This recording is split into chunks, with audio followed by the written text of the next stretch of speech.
everyone, welcome back to NIOS. I am Anjali Malviya, your bio expert.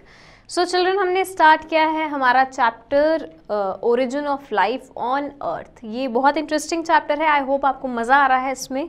सो हमने देखा कि life जो है वो कैसे आई इस प्लैनेट में. ठीक है, तो सबसे पहले आए सिंगल सेल्ड जो है, यूनिसेलुलर है ना. यूनिसेलुलर मतलब सिंगल सेल ऑर्गेनिज्म जो है वो पहले आए.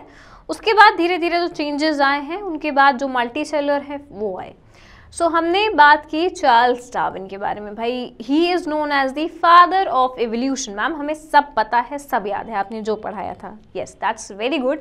सो आज हम बात करेंगे चार्ल्स डार्विन के ही बारे में, बट हम देखेंगे कि उन्होंने जो थ्योरीज दी थी, जो लास्ट लेक्चर में हमने पढ़ा था, natural selection, variation, survival of the fittest, mutation, तो ये सारे जो इतने भारी भरकम वर्ड्स हमने पढ़े तो उनको हम बहुत आसान से एग्जाम्पल से समझेंगे आज. ओके, सो चार्ल्स डार्विन ने जो ये सारी थ्योरीज दी तो इन्होंने ही बेसिकली ये सारे एग्जाम्पल दिए थे. सो आई एम नॉट कि मैंने ये एग्जाम्पल नहीं बनाए, इन्होंने खुद ही बनाए थे. ये बहुत अच्छे थे. ठीक है, सो इन्होंने कहा कि ज़्यादा डिफ़िकल्टी ना हो आने वाली जनरेशन को समझने और समझाने में, इसीलिए हम खुद ही एग्जाम्पल दे देते हैं तुम्हें, तुम परेशान मत हो. Right, so because of him हमें ये एग्जाम्पल मिले जो कि हम समझेंगे. ठीक है, और ये बहुत ज़्यादा इजी है, डोंट वरी, बहुत सिंपल है. ठीक है, सो Charles Darwin's theory of evolution. Right, तो चार्ल्स डार्विन की थ्योरी जो है एवोल्यूशन की, उस पर देखते हैं. भाई अब बच्चे थ्योरी हमेशा जो एविडेंस है उसके थ्रू चलती है. ऐसा नहीं कि हम कोई भी थ्योरी दे देंगे. अगर मेरा मन है कि आप चार्ल्स डार्विन से समझ लो बहुत ज़्यादा इंस्पायर हो गए, ठीक है, कि चार्ल्स डार्विन इतनी अच्छी उन्होंने थ्योरी दी, हम मैम बहुत ज़्यादा इंस्पायर हो गए, चलो हम भी थ्योरी लिख डालते हैं. So this is not possible, क्योंकि हमें ज़रूरत है एविडेंस की. राइट, उसके बिना पर जो थ्योरीज़ हैं आप उनको प्रूव नहीं कर सकते हो. समझे? चलो, सो चार्ल्स डार्विन जो है उन्होंने थ्योरीज दी थी एवोल्यूशन की, और ये सारी जो थ्योरीज थी, तो एवोल्यूशन और द चेंज ओवर टाइम, यही आपका एवोल्यूशन है, चेंज ओवर टाइम. ठीक है, एवोल्यूशन यही है.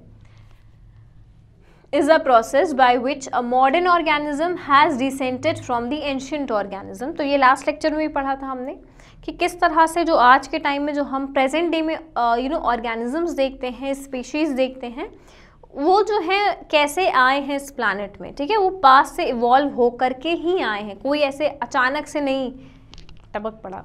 ओके, सो ये सारी चीज़ें कैसे आई हैं? एवोल्यूशन के थ्रू, जो चेंजेस आए हैं उनके थ्रू आई हैं. ठीक है, so the theories can explain the earth's biodiversity. yes it can, क्योंकि बायोडाइवर्सिटी हमने फर्स्ट चैप्टर में मैम पढ़ा था. ये टर्म हमें जाना पहचाना लग रहा है. हाँ, लिविंग डाइवर्सिटी, वैरायटी जो है इतनी सारी. बायोडाइवर्सिटी का मतलब क्या है? Living variety. तो हमारे इस प्लैनेट में बहुत सारी हैं. Understood? So a scientific theory is an explanation of natural events that is supported by the evidence.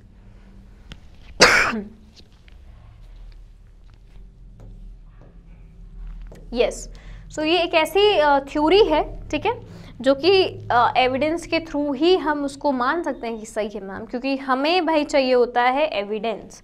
उसके बिना हम मान ही नहीं सकते. आजकल तो स्क्रीनशॉट, इनफैक्ट अगर आपने किसी को टेक्स्ट भी किया है तो वो एविडेंस के तौर पे स्क्रीनशॉट रख लेता है कि जस्ट इन केस आप व्हाट्सएप से डिलीट कर दो ना, डिलीट फॉर ऑल, स्टिल वो मेरे पास है, I have taken the evidence. ठीक है, तुम्हारे डिलीट करने के पहले ही. तो इसी तरह से हमें एविडेंस की ज़रूरत पड़ती है, हम उसके बिना कुछ मानते ही नहीं हैं. सो थ्योरीज जो हैं वो एविडेंस के उस पर ही चलती हैं. सो देखो ये जो चेंजेस आए हैं, एक जो बर्ड है बेसिकली, ये आप देख सकते हो, उसका बेचारे का जो यहाँ इतना पोर्शन है हेड वाला वो है. ठीक है, तो फ्रंट पोर्शन है. तो हमने बात की थी एवोल्यूशन की, तो आज के टाइम में ये मॉडर्न है, ये मॉडर्न डे है. तो ये जो इवॉल्व हुई है ये इस तरह से हुई है. ओके, पहले कुछ इस तरह का उसका स्ट्रक्चर था, फिर जो उसकी चोंच थी वो बहुत बड़ी थी, फिर उसके बाद थोड़ी सी छोटी हुई, फिर अब ऐसी हुई, और अब इस टाइम पे इतनी सुंदर सी है ये. ओके, सो ये जो चेंजेस आए हैं अगेन एवोल्यूशन में आए हैं. ठीक है, चलो नाउ अब समझते हैं एग्जाम्पल्स. ओके, सो ये क्वेश्चन है बच्चे आपके लिए कि you have to write the similarities and the differences between these two organism. अभी नहीं, ठीक है। बट यस, जब मैं आपको ये एक्सप्लेन कर दूँ, ये एग्जाम्पल है हमारा जो डार्विन्स ने दिया था, ये जो बोला था कि चेंजेस के साथ जो अडेप्ट करते हैं, जो चेंजेस के साथ अडेप्ट नहीं करते हैं। सो ये जो उन्होंने एग्जाम्पल दिया था, उन्होंने ये सारी चीज़ें बोली थी, तो ये आपका एक क्लासिक एग्जाम्पल है। अब आप देख सकते हो कि दोनों डिफरेंट हैं, बट एक है सर्वाइव कर पाएगा आगे, एक है जो सर्वाइव नहीं कर पाएगा। ठीक है, इनको हम मॉथ बोलते हैं। ठीक है, इनका नाम जो है ये मॉथ है, मॉथ नहीं, मॉथ, MOTH। ओके, मॉथ नहीं है, बट स्टिल एक की मौत हो जाएगी, एक सर्वाइव कर जाएगा। Okay, but you have to write down बच्चे द सिमिलैरिटीज़ एंड डिससिमिलैरिटीज़। अभी जब मैं एक्सप्लेन कर दूंगी आपको, समझ लोगे आप इनके बारे में, तब आपको लिखना है, बिकॉज आई वॉन्ट टू सी कि जो आप बच्चे हो वो कैसे लिख सकते हो। ठीक है, बिकॉज एक इंट्रैक्शन होना चाहिए ना टीचर और स्टूडेंट का, तो मुझे पता होना चाहिए कि आपकी राइटिंग स्किल कैसी है, आप किस तरह से लिखते हो। ठीक है, जैसे भी लिखना हो लिखना, don't worry, I am not going to जज। ठीक है, डोंट वरी, मैं डांटूंगी नहीं, जैसे लिखना हो लिखना, बट हाँ इन्हीं के बारे में लिख देना, ऐसा नहीं कि ABCD लिख दो। ओके, सो यस, चलो, तो ये जो दो डिफरेंट आप देख रहे हो कलर, तो ये कजिन्स थे। ठीक है, पास्ट की अगर हम बात करें, जो डार्विन्स के टाइम की बात करें, सो इस तरह से ये दोनों कजिन्स थे। ठीक है, दोनों में इक्वल एनर्जी थी, इक्वल इम्यून सिस्टम था दोनों का, एंड इक्वल उनमें जो ऑर्गन था इनका, सब कुछ सेम फंक्शनिंग थी। ठीक है, सब कुछ सेम था इनका, but because of some changes, certain changes, ये जो थे ये डिफरेंट कलर में थे। ठीक है, थे कजिन ही भाई, ऐसा तो मैम पॉसिबल है। इनफैक्ट हम ह्यूमन बींग्स की बात करें तो हम में भी चेंजेस आते हैं। अगर हम कॉम्प्लेक्शन की बात करें तो fair to medium to dark, है ना, हर स्किन टोन है, हर स्किन कलर है। अफ्रीकन्स जो हैं वो डार्क कलर के होते हैं, राइट, तो उनमें जो ये वाई डार्क, क्योंकि उनके जो पेरेंट एंसेस्टर्स हैं वो वहाँ से ही आज इवॉल्व हुए हैं, तो वो शायद इस तरह से होंगे। हम इंडियंस की बात करें तो हमारे पास वैरायटी है, राइट। इनफैक्ट गर्ल्स बहुत अच्छे समझेगी फाउंडेशन शेड्स के बारे में, राइट, कि जो फाउंडेशन अप्लाई करती हैं मेकअप, तो उसमें वैरायटी है शेड्स की, आइवरी, क्लासिक आइवरी है, हज़ारों चीज़ें, राइट। सो ये जो इतनी सारी वैरायटीज़ हैं कलर की, इनफैक्ट तो ये एक को दूसरे से अलग बनाती हैं, क्योंकि ऑर्गन हमारे पास सेम है, हमारे पास वही सेम सब है, दो आँख, सब कुछ सेम है। तो ये जो कलर कॉम्प्लेक्शन है ये डिफरेंट बनाता है एक को। ठीक है, फेयर कोई होता है, कोई डार्क होता है, कोई मीडियम होता है। उसी तरह से इनमें भी था। ठीक है, ये भी एक मॉथ है। ठीक है, ऑर्गेनिज्म इनका नाम है ये मॉथ। तो ये दो कलर के थे, कजन्स थे, सब कुछ सेम था इनका, बट इट्स जस्ट दैट एक डार्क कलर था और एक थोड़ा सा लाइट कलर था। अब चार्ल्स डार्विन ने इनका एक एग्जाम्पल लिया, क्योंकि जो ये थ्योरी है natural selection, survival of the fittest, वो एकदम परफेक्ट फिट होती हैं इन पे। ठीक है, सर्वाइवल ऑफ द फिटेस्ट और एकदम परफेक्ट फिट होती है इन पे। ओके, चलो, सो ये समझ लो, कलर देख लो दोनों का, एक लाइट है एक डार्क है। नाउ इनका नाम है पेपर्ड मॉथ। ठीक है, मतलब सिर्फ मॉथ नहीं है, पेपर्ड मॉथ है। तो अब आप देखो ये दो इमेजेस, ठीक है, दो इमेजेस देखो, ये दो अलग हैं। ठीक है, दो अलग हैं। सो चलो पहले समझ लेते हैं इसको, क्योंकि थ्योरीज हम जितना पढ़ेंगे मैम उतना ज़्यादा कंफ्यूजिंग हो जाएगा, पहले समझ के चलेंगे तो बहुत ज़्यादा इजी होगा। ठीक है, चलो, तो ये है हमारा पास्ट,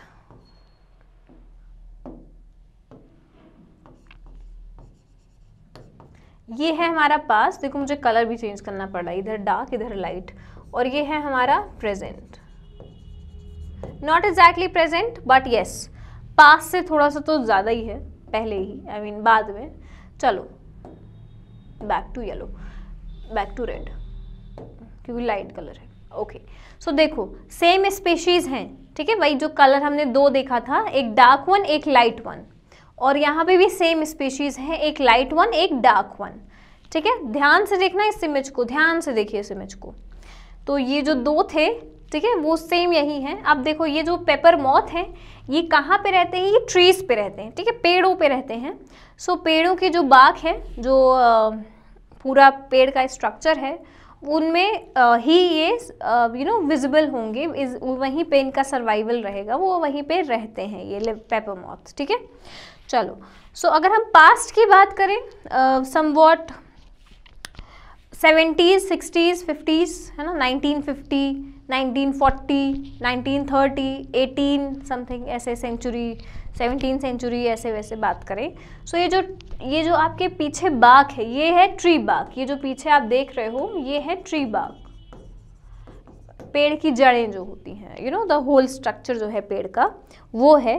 सो पहले जो था वो लाइट कलर का था, टी बाग पहले जो था वो लाइट कलर में था, इस कलर का हुआ करता था। आज के टाइम में डार्क ब्राउन है ना, जो ट्री है हमारा वो इस तरह से डार्क ब्राउन होता है। बट पहले की अगर हम बात करें पास्ट की, तो जो कलर था तो वो लाइट कलर था। क्लियर है? तो जो ये दो कलर की आप देख रहे हो मॉथ, पेपर मॉथ, एक लाइट कलर है, ये लाइट है और ये डार्क है। अब आपको भी पता है कि अगर लाइट होता है कोई बैकग्राउंड, अगर लाइट है, लाइट मतलब हल्के रंग में है, ठीक है, हल्के कलर में है, तो उस पर जो विजिबल होगा वो डार्क कलर होगा। क्लियर है? ये तो आपको पता है मैम कि अगर बैकग्राउंड जो है वो लाइट कलर का है तो जो डार्क कलर होंगे वो ज़्यादा विजिबल होंगे, है ना, वो ज़्यादा दिखाई देंगे, दूर से आप देख सकते हो। वेराज जो लाइट कलर के होंगे वो लाइट पे थोड़ा सा दब जाएंगे तो छिप सकते हैं, वो इतना दिखाई नहीं देते, इसको बहुत ध्यान से देखना पड़ता है, ठीक है। दैट इज़ वाई ऐसा है ना, ध्यान से देखिए इस इमेज को, ठीक है। तो एक डार्क थे एक लाइट थे, तो लाइट वन जो है विजिबल नहीं है,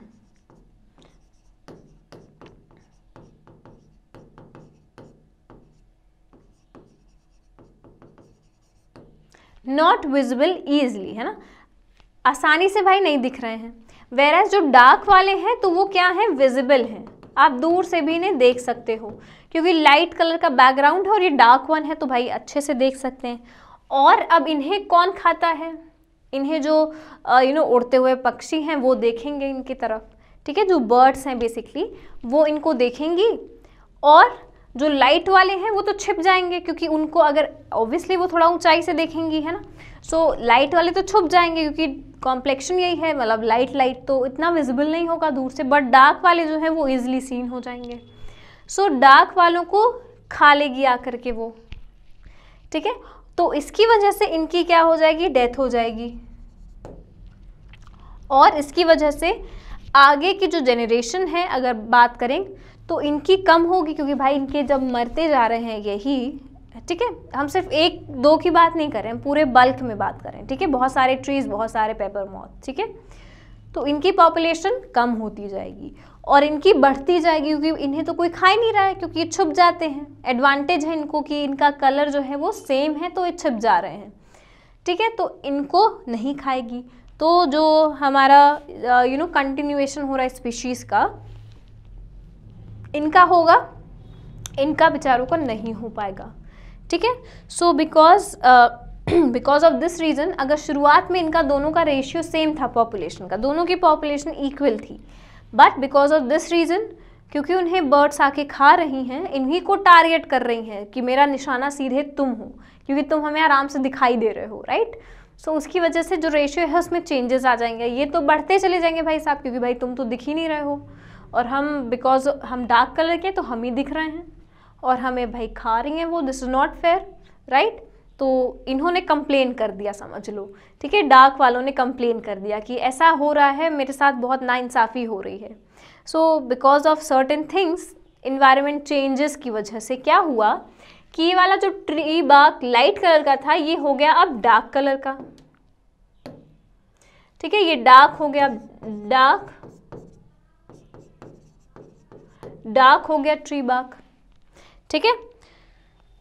डार्क क्यों हुआ, बिकॉज ऑफ उस टाइम पे अगर हम बात करें तो पॉल्यूशन जो था उसकी वजह से, चारकोल डिपॉजिट की वजह से, कार्बन डिपॉजिट, चारकोल डिपॉजिट की वजह से ये जो ट्रीज़ हैं ये डार्क हो गए, ठीक है। और इंडस्ट्रियल रेवोल्यूशन आया था उस टाइम पे, बहुत ज़्यादा रेवोल्यूशन, इनफैक्ट ये जो इंडस्ट्रीज़ हैं, ये जो आज आप हर जगह देख रहे हो, ठीक है, आप इंडस्ट्रीज़ हर देश के कोने कोने में देख रहे हो, इस वर्ल्ड में देख रहे हो, तो उस टाइम पे इंडस्ट्रियल रेवोल्यूशन आया था जिसकी वजह से पॉल्यूशन काफ़ी बढ़ चुका था, ठीक है। और उस पॉल्यूशन की वजह से क्या हुआ था, जो ट्रीज़ थे जो इस कलर में थे वो अब चेंज होकर के इस कलर में हो गए और आज के टाइम में हम इन्हीं को देख रहे हैं क्योंकि इन्हीं से आगे कंटिन्यू होते गए क्योंकि ये तो भाई अब ये बन गए because of pollution, charcoal deposit in पे हो गया, ठीक है, आई वेटिंग माई पॉइंट।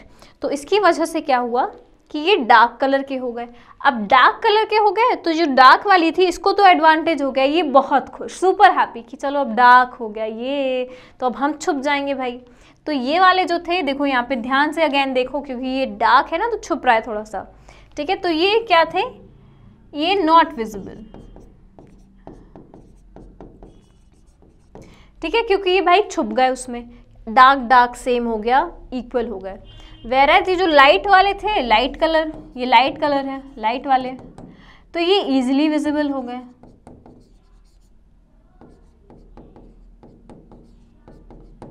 है ना, इजीली विजिबल हो गए भाई। तो अब बर्ड जो है दूर से किसको निशाना बनाएंगे, क्योंकि वो दूर से देखेंगे भाई कि ट्री पे क्या है, क्या हो रहा है, क्योंकि यही इनका खाना था उनका। सो वो निशाना इनको बनाएंगी, अब टारगेट इनको करेंगी कि अब तुम मेरा अगला शिकार हो। सो इसकी वजह से क्या होगा कि जो पॉपुलेशन में यहाँ पे कमी आ गई थी इनकी, तो अब यहाँ पे इनकी पॉपुलेशन इंक्रीज करती जाएगी और इनकी डिक्रीज करती जाएगी, ठीक है। और आज हम प्रेजेंट डे की बात करें तो हम इसी जो पेपर मॉथ है हम इन्हीं को देखते हैं, ठीक है। यही जो है यही आगे सरवाइव कर पाई हैं, तो हम इन्हीं को देखते हैं, वेराज इनको हम अब नहीं देखते हैं, ये विलुप्त हो गई हैं, गायब हो गई हैं, ठीक है। तो रीज़न ये था। तो ये जो चार्ल्स डार्विन थे इन्होंने बहुत अच्छी, इनफैक्ट मैम क्योंकि हमें एग्जाम्पल ये बहुत अच्छा लगा, तो yes it's all goes to credit goes to Charles Darwin. तो इन्होंने जो एग्जाम्पल दिया था वो बहुत सही था, क्योंकि देखो चेंजेस आए एनवायरनमेंट में, और ये जो है चेंज जो है ये प्रकृति का नियम है। सो चाहे आप पॉल्यूशन की बात करो, इनफैक्ट उस टाइम तो इतना नहीं था, बट आज के टाइम में बहुत ज़्यादा पॉल्यूशन है, इन्वायरमेंटल चेंजेस आए हैं, एयर जो है वो पॉल्यूटेड होती जा रही है, रुक ही नहीं रहा है पॉल्यूशन का स्तर। तो ये जो एनवायरमेंटल चेंजेस आ रहे हैं हमारे एनवायरनमेंट में, तो जो ऑर्गेनिज्म उसमें सर्वाइव कर ले गया तो वही आगे जो है जिएगा, ठीक है, उसी की जो जनरेशन है वो कंटिन्यू होगी। वेरास जो ढीठ बना रहेगा, ठीक है, ढीठ का मतलब कि उसमें वो कहेगा कि हमें कोई चेंजेस नहीं लाने हैं खुद में, हम जैसे हैं हम वैसे रहेंगे। So this is not right. वक्त के साथ बदलना बहुत ज़रूरी होता है, ठीक है, चाहे इंसान हो चाहे ये जानवर हो भाई। सो जो नहीं बदला, ढीठ था, वो बेचारा सर्वाइव नहीं कर पाया, ठीक है। दैट इज़ वाई वी से ना कि जैसा देश वैसा भेष, कि जैसा आप देखो जगह है वैसा ही अपना भेष रखो, वैसा ही आप बिहेव करो, राइट। सो उसी तरह से यहाँ पे भी सेम चीज़ लागू होती है। तो ये था चार्ल्स डार्विन की थ्योरी, ठीक है। तो सर्वाइवल ऑफ द फिटेस्ट जो था, तो जो सर्वाइव कर ले गया एनवायरमेंटल चेंजेस के साथ, वही आगे उन्हीं की जनरेशन जो है कंटिन्यू होगी, वेराज जो सर्वाइव नहीं करा वो इस तरह से भाई गायब हो जाएंगे, ठीक है। तो यही चार्ल्स डार्विन ने बोला, क्लियर है। तो यही उनकी थ्योरी थी, ठीक है। सो चलो, I hope this is clear to you. So yes children, that's all for today. अब नेक्स्ट लेक्चर में हम इसके आगे का पढ़ेंगे, and till then just stay safe, stay at your home, study well, thank you. And yes, in case of any query, any question, just contact on this number or visit this website, okay? Thank you.